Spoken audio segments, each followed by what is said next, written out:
Ramana Maharshi's teachings are deep and profound. Listen each day to deepen your practice. Welcome.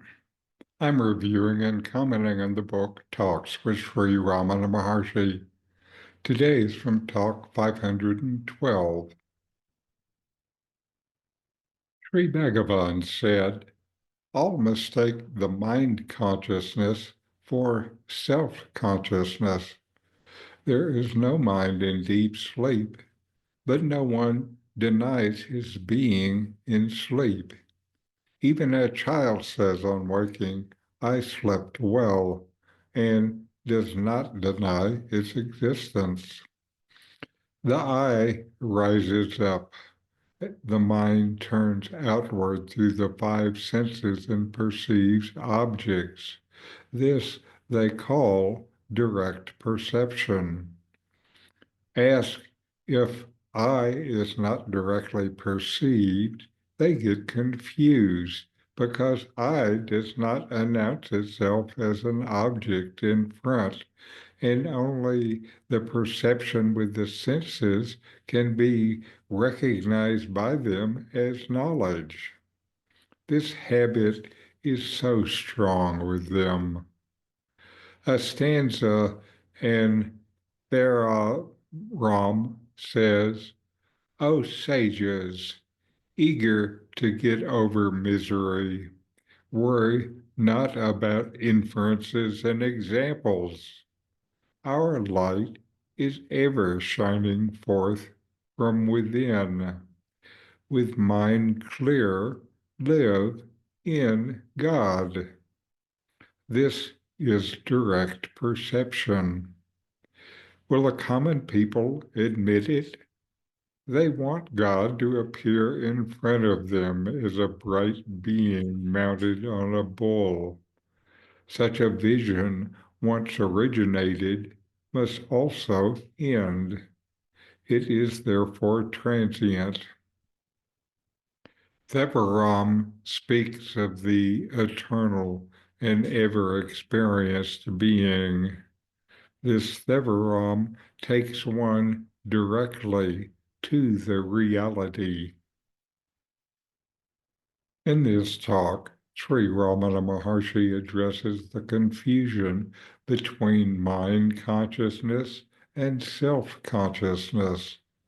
The questioner, like most people, assumes that the mind and its activities represent the essence of their being.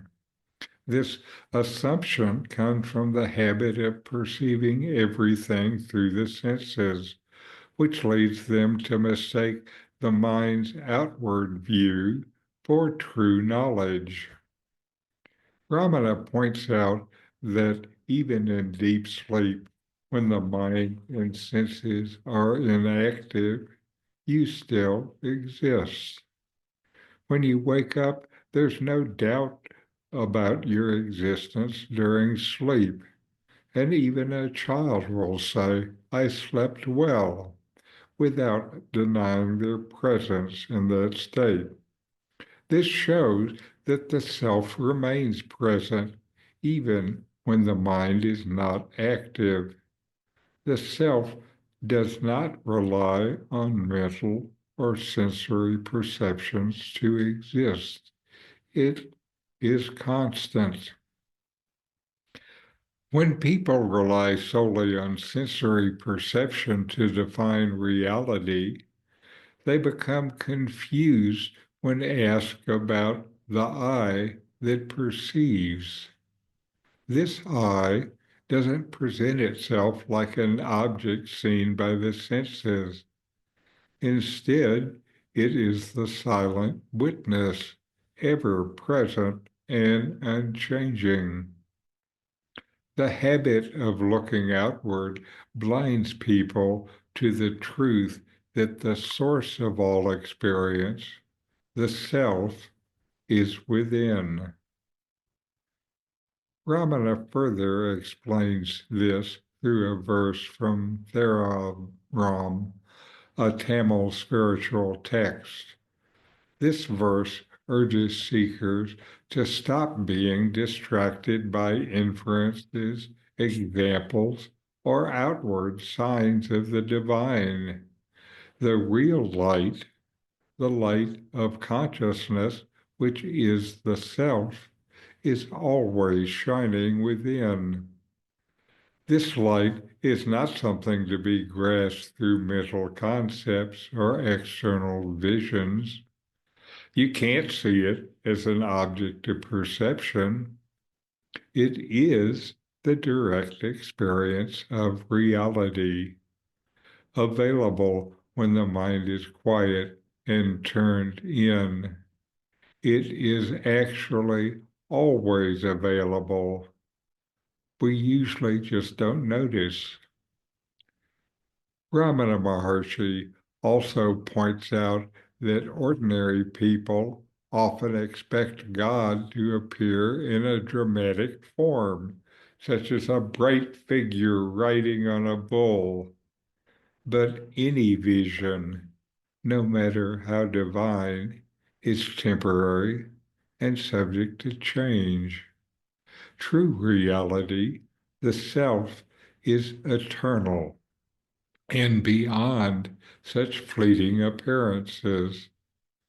The dialogue emphasizes the importance of direct self-experience over relying on the senses or waiting for external visions.